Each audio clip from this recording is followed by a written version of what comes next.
네, 김기현 전 울산시장의 비위 의혹을 처음으로 청와대에 제보한 송병기 울산경제부시장에 대한 구속영장이 기각됐습니다. 재판부는 구속 필요성이 소명됐다고 보기 어렵다고 밝혔지만 검찰은 반발하고 있습니다. 취재기자 연결해 자세한 내용 알아보겠습니다. 박규환 기자. 네, 서울중앙지검입니다. 네, 먼저 이 송 부시장에 대한 구속영장 어떤 사유로 기각됐습니까? 네, 청와대 하명 수사와 선거 개입 의혹 사건의 핵심 인물인 송병기 울산경제부시장이 구속을 면했습니다. 영장 심사를 진행한 명재권 서울중앙지법 부장판사는 현 단계에서 구속의 사유와 필요성 등이 충분히 소명되었다고 보기 어렵다고 이유를 설명했습니다. 특히 공무원 범죄로서의 범죄 성격이나 사건 당시 송 부시장이 민간이었던 점을 고려했는데 비공무원인 경우 공소시효를 6개월로 규정한 공직선거법상 시효가 지난 것으로 판단했을 가능성도 있습니다. 서울구치소에서 결과를 기다리던 송 부시장은 새해를 구치소에서 맞고 오늘 새벽 풀려나는데요. 취재진의 질문에는 아무런 답변도 하지 않고 돌아갔습니다. 앞서 검찰은 송 부시장이 지난 2018년 지방선거를 앞두고 상대 진영을 방해하려는 목적으로 김기현 전 울산시장의 비위를 청와대 민정비서관실 행정관에 제보했다는 혐의로 구속영장을 청구했습니다.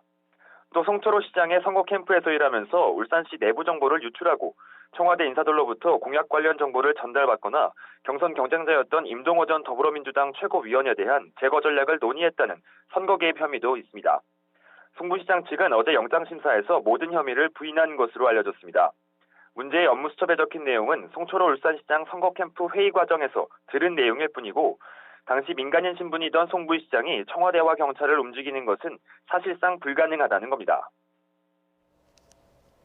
송 부시장에 대한 영장 기각에 검찰은 반발하고 있다고요? 네, 그렇습니다. 검찰은 영장 기각 결과가 나온 지 1시간 뒤인 오늘 새벽 1시쯤 기자들에게 보낸 문자를 통해 법원의 결정에 강하게 반발했습니다. 검찰은 영장신문 과정에서 송 부시장이 일부 범행을 인정하고 수사 과정에서 관련자들이 범행 은폐를 위한 말맞추기를 시도한 점 등에 비춰 영장 기각을 납득하기 어렵다고 밝혔습니다. 또 공무원들의 정치적 중립성을 심대하게 훼손해 사안이 매우 중하다면서 법과 원칙에 따라 실체적 진실을 규명해 나가겠다고 덧붙였습니다. 또 검찰 관계자는 YTN과 통화해서 공직선거법상 공소시효에 대해 공범 간 공소시효가 따로 정해지는 경우가 있다고 보기 어렵다며 해당 조항이 공무원에게만 별도로 시효를 규정한 것으로 볼 수 없다는 입장이라고 설명했습니다.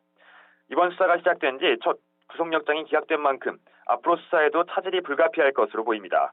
최근 백원우 전 민정비서관 등 청와대 주요 관계자에 대한 소환도 이뤄지고 있는데요.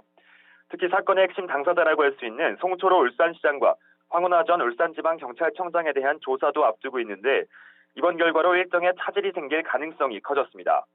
검찰은 일단 보강 수사를 거쳐 송 부시장에 대한 구속영장 재청구 여부를 검토할 방침입니다. 지금까지 서울중앙지검에서 YTN 박견입니다.